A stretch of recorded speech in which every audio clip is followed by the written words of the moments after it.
தளபதியோட கோட் படம் நாளைக்கு ஓடிடில ரிலீஸ் ஆகுது. சோ நம்ம தியேட்டர்ல பார்த்தா அதே வெர்ஷன் ரிலீஸ் பண்ண போறாங்களா இல்ல டைரக்டர் கட் அப்படின்னு சொல்ற டெலிட்டட் சீன்ஸ் எல்லாத்தையுமே சேர்த்து ரிலீஸ் பண்ண போறாங்களா அப்படிங்கறத இந்த வீடியோல தெளிவா பார்க்கலாம். கோட் படம் தளபதிக்கு ஒரு நல்ல வெற்றி படமா அமைஞ்சிருக்கு, அதுல எந்த ஒரு சந்தேகமும் இல்ல. அதே மாதிரி நம்ம எதிர்பார்த்ததை விட படத்தோட வசூல் அப்படிங்கிறது அதிகமா தான் இருக்கு. கிட்டத்தட்ட 450 கோடிக்கு மேல இந்த படம் வசூல் பண்ணிருக்கு. இந்த நிலைமையில கோட் படத்தோட HD பிரிண்ட் ஒரு 4 நாளைக்கு முன்னாடியே லீக் ஆயிடுச்சு. அதனால இப்ப கோட் படத்தை OTT-லயும் ரிலீஸ் பண்றதுக்கு முடிவு பண்ணிருக்காங்க.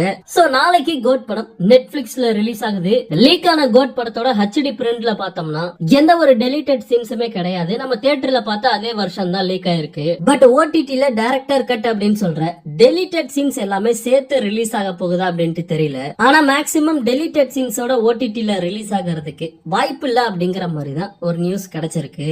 ஏன்னா OTT-க்காக படத்தை வந்து மறுபடியும் சென்சார் பண்ணிருக்காங்க. அந்த சென்சார் சர்டிபிகேட்ல படத்தோட டியூரேஷன் பார்க்கும்போது நம்ம தியேட்டர்ல பார்த்தா அதே 3 மணி நேரம் 3 நிமிஷம் தான் இருக்கு. ஒருவேளை டெலிட்டட் சீன்ஸை மட்டும் தனியா யூடியூப்ல ரிலீஸ் பண்றதுக்கு வாய்ப்பு இருக்கு. சோ வெயிட் பண்ணி பார்க்கலாம். ஓகே நண்பா, இந்த மாதிரி தளபதியோட எல்லா அப்டேட்டையுமே மிஸ் பண்ணாம பார்க்க நம்ம சேனலை சப்ஸ்கிரைப் பண்ணி சப்போர்ட் பண்ணுங்க. தேங்க்யூ.